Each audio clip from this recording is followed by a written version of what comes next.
Revit 2022.1 improves rebar modeling and detailing for structural engineers and detailers, making it easier for you to move from disconnected CAD workflows to BIM and enabling you to model and detail faster and more accurately.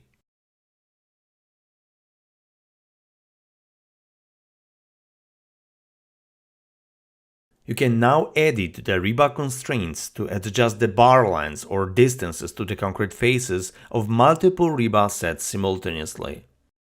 This new functionality will improve your rebar detailing productivity by helping you model similar reinforcement patterns more quickly.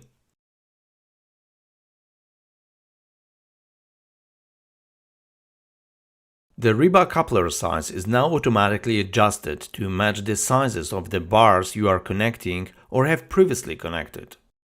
A matching coupler type is selected from the same family, if it exists, or from another family loaded in the project.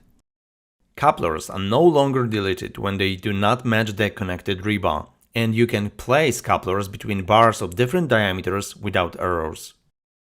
If a matching coupler type does not exist in the project, a new coupler type will be created.